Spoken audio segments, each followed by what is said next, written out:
Hello and welcome to the Fighting Moose podcast. I'm your host and narrator, Jason Hendrickson. This is a podcast where I retell stories, some fictional and some historical, that can be enjoyed by people of all ages. So today we get to meet with probably the most dangerous bird on the planet. We get to read a story about a parrot that had been trained to fire a cannon, from the book titled The Junior Classics, Volume 8, Animal and Nature Stories, and these stories were compiled in the book by William Patten. I found this story by total accident.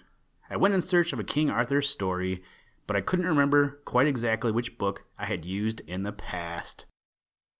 So I found this volume of the Junior Classics, and while cruising the table of contents, I saw this story.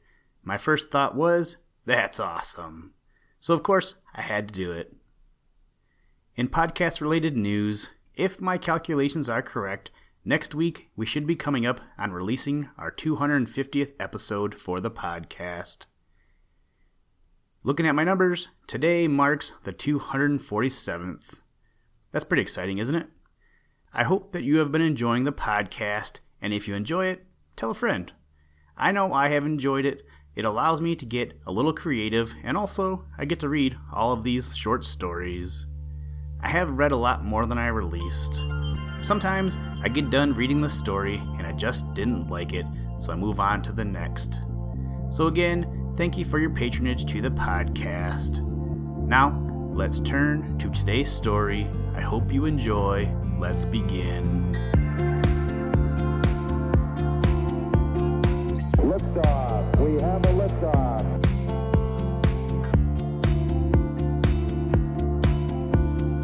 We choose to go to the moon in this decade and do the other things, not because they are easy, but because they are hard.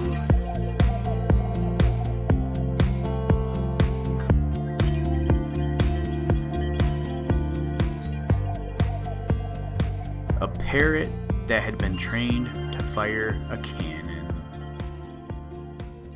There are no people who surpass the natives of India in the training of elephants or other wild animals. For many ages, the custom has prevailed among the native princes of that country of educating not only the elephant and the dog, but the leopard and the falcon to assist them in the chase. The Gaekwar of Baroda, during my sojourn in his state, most kindly furnished me with opportunities of witnessing the excellent training of his falcons, hunting leopards or cheetahs and other animals. We were also allowed to inspect the immense collection of jewels belonging to the Gaekwar. These were in such numbers and variety that I quite lost my respect for diamonds and rubies, although one of the former had actually been purchased for $450,000. The gold and silver batteries of field guns were also exhibited. There are only 4 of these cannon, 2 of which are solid gold 4-pounders, fitted with an internal tube of steel. The carriages are plated with gold, and the harness for the team of oxen is heavily ornamented with the same precious metal. Gold horns are fitted upon those of the oxen employed, and these animals are selected for their immense size and general perfection of appearance. The silver guns, carriages, limbers, harnesses, etc. were precisely similar. The most interesting artilleryman in His Highness's service was a small green parrot. This bird was one of many which had been trained to the various exercises of a field gun, and it was exhibited by its native tutor in our presence. A large table was placed in the arena where rhinoceros, buffaloes, and rams had been recently struggling for victory in their various duels, and a far more entertaining exhibition was exchanged for the savage conflicts. Upon this table stood a model brass cannon about 8 inches in length of barrel and a caliber equal to a number 12 smoothbore gun.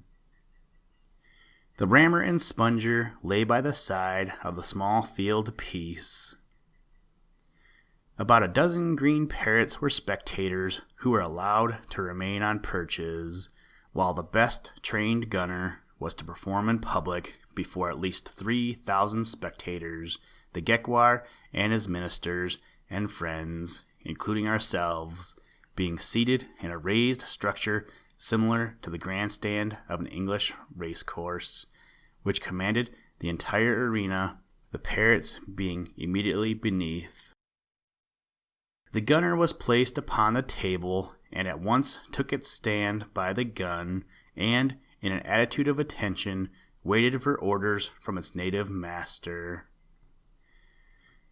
The word of command was given, and the parrot instantly seized the sponger in its beak and inserted it within the muzzle without the slightest difficulty, vigorously moved it backwards and forwards, and then replaced it in its former position. The order was now given to load. A cartridge was laying on the table, which the bird immediately took within its beak and dexterously inserted it in the muzzle. It then seized the rammer and, with great determination of purpose and force, rammed the cartridge completely home, giving it several sharp taps when at the breech. The parrot replaced the rammer by the side of the sponger and waited for further orders, standing erect close to the rear of the gun. The trainer poured a pinch of priming powder upon the touch hole and lighted a small port fire. This he gave to the parrot, which received it in its beak at a right angle and then stood by its gun, waiting for the word. Fire! At that instant, the parrot applied the match, and the report of the cannon was so loud that most people started at the sound, but the pretty green gunner never flinched. The parrot stood by its gun, quite unmoved. The trainer took the port fire, which it had never dropped from its beak, and gave an order to sponge the gun, which was immediately executed, the bird appearing to be quite delighted at its success. Listen, Tranquility Base here. The Eagle has landed. That's one small step for man, one giant leap for mankind.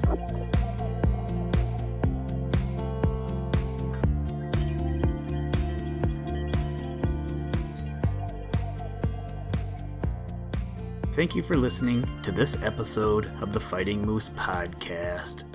Please join us next time as we read another exciting story. Today's music was provided by the artist Analog by Nature, and the audio clips were provided from NASA. For more information to download and or listen to audio or materials from all our recordings, or to contact us, please visit www.thefightingmoose.com, or you can follow the links in the show notes. If you enjoy the podcast, please leave us a review wherever you get your podcast or on iTunes, and tell a friend. Thank you for your patronage, and as always, try and do a random act of kindness every day. Mission complete, Houston. After serving the world for over 30